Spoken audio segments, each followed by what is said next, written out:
السلام عليكم ورحمة الله وبركاته. ازيكم يا حبايب قلب، عاملين ايه؟ انا شيماء العدو، ده قناتي. احنا ان شاء الله النهاردة هنعمل مع بعض السمن البلدي.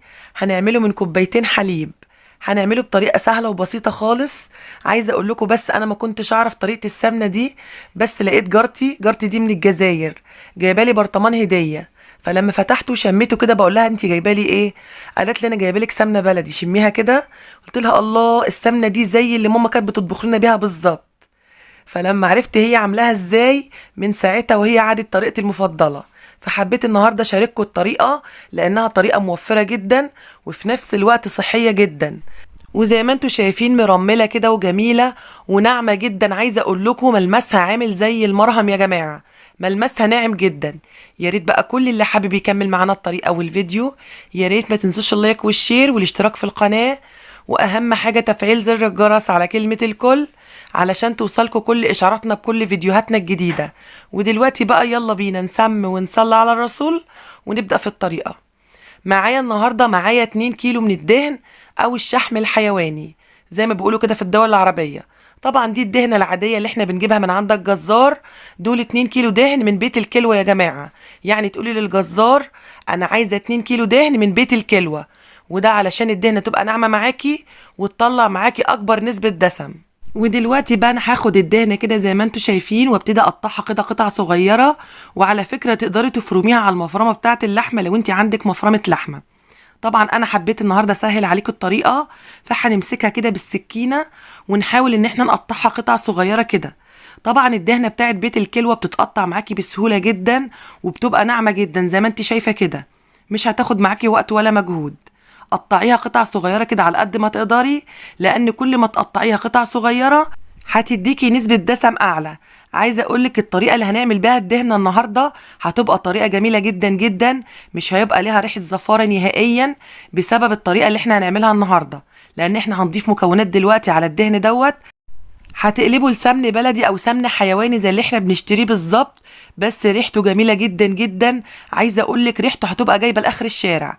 معلقه واحده بس من الخليط اللي احنا هنعمله النهارده على الاكل هتخليكي مش تحطي عليه لحمه خالص. يعني لو انت عايزه تعملي حاجه من غير لحمه، الخلطه دي جميله جدا جدا. هتخلي لك الاكل كانه معمول بلحمه. ويا سلام عليه بقى بشويه منه كده على المحشي، يا سلام مش عايزه اقولك بقى. ودلوقتي بقى ركزوا معايا، كل اللي انا عملته ان انا حطيت الدهنه على النار، سخنت الحله كويس جدا ورحت نازله كده بالدهنه والحله سخنه، وابتديت ان انا اسيح الدهنه. طبعا على نار عاليه في الاول كده هتلاقي الدهنه ساحت معاكي بسرعه زي ما انت شايفه كده. طبعا لغايه دلوقتي انا ما ضفتش اي حاجه على الدهن نهائي غير ان انا حطيتها على النار. ركزوا معايا، اول ما القشيم يتحول معايا للون دوت وهو لسه طري كده، يعني ما يكونش نشف، بس لونه يتحول معايا للون دوت. ركزوا معايا في المرحلة دي. هروح رافعة الحلة من على النار، يعني دلوقتي الحلة مش على النار يا جماعة. وهجيب بقى المضرب الكهربائي، او لو ما عندكيش المضرب الكهربائي تقدري تستخدمي الكبة. بس طبعا هتسيب الخليط كده يهدى شوية. الكبة او شفشة الخلاط العادي، وهتضربي الخليط بالشكل دوت. انا عايزة في المرحلة دي ان انا انعم القشيم علشان خاطر يطلع معايا اكبر كمية دهن، يعني القشيم يسلي معايا اكتر واكتر. وبعد ما ضربت القشيم بالشكل دوت ونعمته، هبتدي بقى اجيب كده زي ما انتم ملاحظين الحله وارفعها تاني على النار او احطها على النار، وهضيف عليها بقى كوبايتين كده من الحليب. حجم الكوبايه اللي انا مستخدماها حجمها 250 مللي، يعني دول نص كيلو كده من الحليب تقريبا. هتضيفي كوبايتين من الحليب. الحليب ده مغلي قبل كده ومبرداه، وهبتدي ان انا اضيفه كده على الدهن زي ما انتم ملاحظين. بس يا ريت الحليب اللي هتستخدميه يكون كامل الدسم او بخيره، يعني يكون مضمون.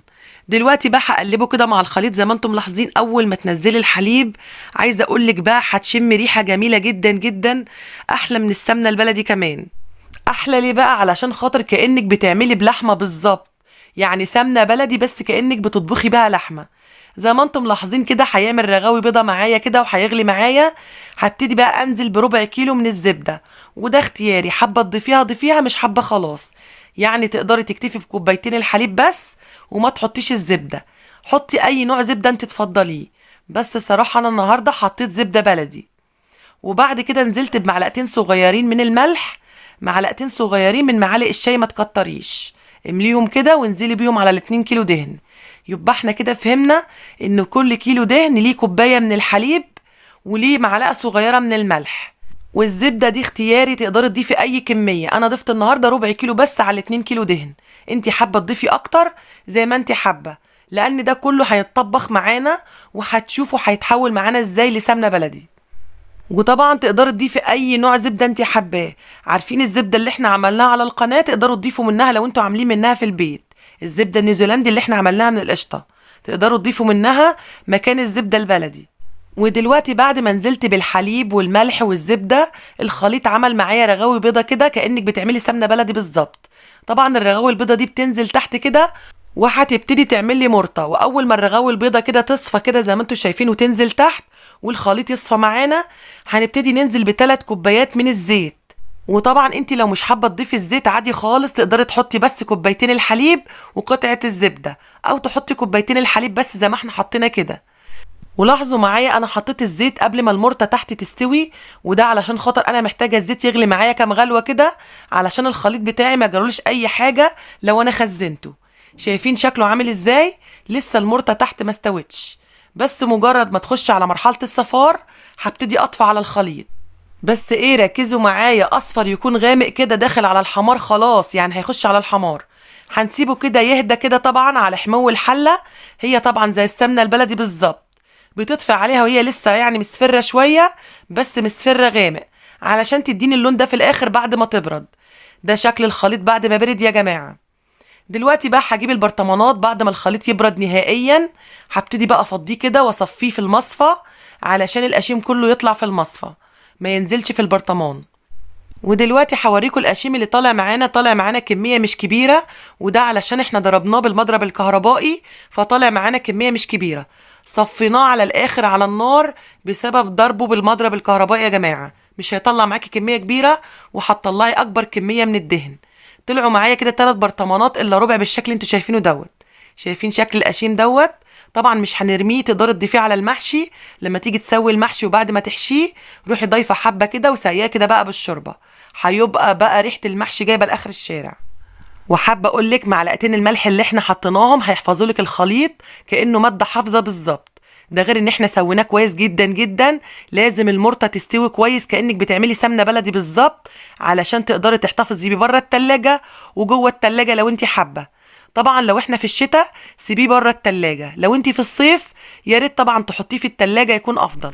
وده علشان الخليط مش هيبوظ بره التلاجة، انما علشان خاطر يدنه محتفظ بطعمه وريحته خاصة في فصل الصيف.